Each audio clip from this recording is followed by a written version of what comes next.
Kobe. First off, what's your thought or direction in the very beginning about your new shoes?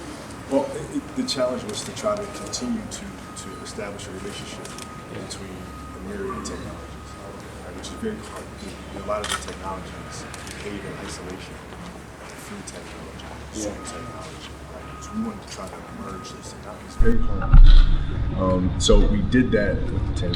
We wanted to continue to evolve that with the 11, which I'm very proud to say we did. Just like your game, huh? Yeah, because you want to try, like my game, I took a combination of different players, Magic, Michael, Bird, these guys, and I was able to try to morph them into my own style. Okay, so you mentioned the relationship. Interesting, this question. So if your Kobe collection is a man, so what would you say to him? If it was a what? A man? Yeah, your shoes. Well, I would only say continue to try to be the best version of yourself. Continue to try to grow as a man. Don't just accept where you are right now. Continue to try to get better. Continue to try to evolve and grow. Okay. So for now, what's your expectation of your collection in the future? What would Kobe 24 looks like in your mind? Wow, it's hard to say what the 24 looks like because 13 years. We can take some guesses in terms of where we'll be from a technology standpoint, what we can create. Yeah. But I know for the next 3 coming down, I know where those are going, and I'm very excited about that. And, we're just going to continue to try to create things, hopefully, that help athletes be better, help them perform better, help them be more comfortable in their performance. And that's what we're trying to do. You mentioned quick things. I'm curious, you will more focus on the performance, or you want to try something? No, performance always. Still? Always, 100%. 100%. It's always, for me, it's always about the athlete. It's always about the game, right? I won't make decisions that are based on fashion. I won't do things that are based on making decisions just for the sake of making it. Like designing something just to design it. I wouldn't do that in a million years. It has to be something that's based on innovation, that's going to help you perform, going to help you become a better athlete. And everything will be based on that. Even for the girls, right? Even for girls, everything will be based on that. Okay. So you show us Kobe face just now. But it's funny how that came out. I mean, I'm so passionate about it, so serious and focused about it, that I can't help be intense when I speak about it. But in the game, in the season, you smile a lot than ever. Where's Kobe's face? Yeah. Anything changed in your mind? Yeah, it's different, man, because now it's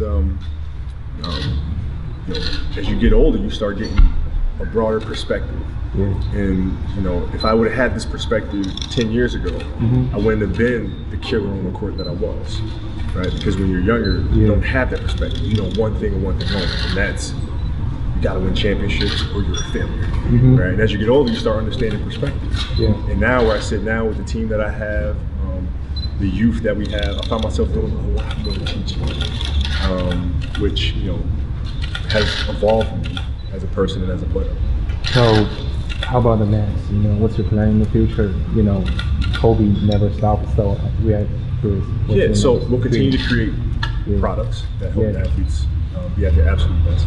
But also storytelling, films. I'm very passionate about that. Yes. And I'm very, very focused and serious about that. And trying to create things that hopefully amuse the world. Okay, so we visit the vote, right, as well. There's a scene like a love and hate. So for 20 years, the fans rooting for you and haters never stop too. Right. So in the end of the day, what would you face them, or or say something to your haters? Thank you. You know what I mean? It's thank you because I understand when they come to an arena and they come to boo or they come to say nasty things about me, that's an outlet for them, right? But at the same time, I'm helping them vent. Maybe they had a tough day at work, right? So they come to the arena and they boo and they yell and they get things off their chest. So I'm helping them, but in return they're helping me because all the boos and things that they're saying is motivating me to be the best basketball player I can be. You know what I mean? So it's a give and take. It's been this beautiful dance for 20 years. And so now I get a chance to kind of step away from your dance partner and say, thank you so much for the beautiful dance. Yeah. So let me know, where is the biggest boo in your career? Boston. Oh, young God, yes. Always been Boston. Okay, so next question is, if including me, these guys we talk like we are sort of like a Kobe generation. We watch your game, we grow up, and you inspire us, to like a basketball reporter.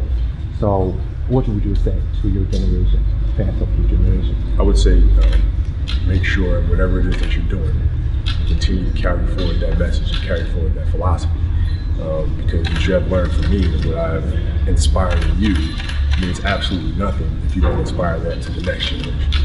Right? So it's our responsibility. Yeah. It's my responsibility when I picked up the basketball to try to inspire others. Inspired you, for example. Now it's your responsibility to try to inspire the next generation. Right? So that's what we try to do. But you still inspire people. Right, but it's a continual thing, Yeah. right? And it's vice versa. I mean, people that I inspire in turn inspire me, right? But it means nothing if you don't take the responsibility to inspire others. Yeah, it reminds me that the torch I talk, what's you gonna pass your torch? They're links in the chain, aren't they? Right, we're all connected. We're all trying to inspire each other to do great things. It'll keep going on forever. How about in your team or in NBA? Who do you think will be, the man? Well, it's whoever wins championships. I mean, that's always the core of it all. You can be extremely well liked, you can be a fantastic individual player, but if you don't win championships, it means absolutely nothing. And so whoever's able to, over the next 10 years, win the most championships, that'll be their decade. We all from like Greater China, so we visit stable centers. Question is besides the stable centers, is there any place or building in LA means a lot to you, and why?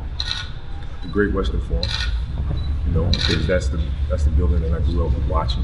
It's the first, it's where my career started, and the Great Western Forum holds a very, very dear place in my heart. Okay, that's it.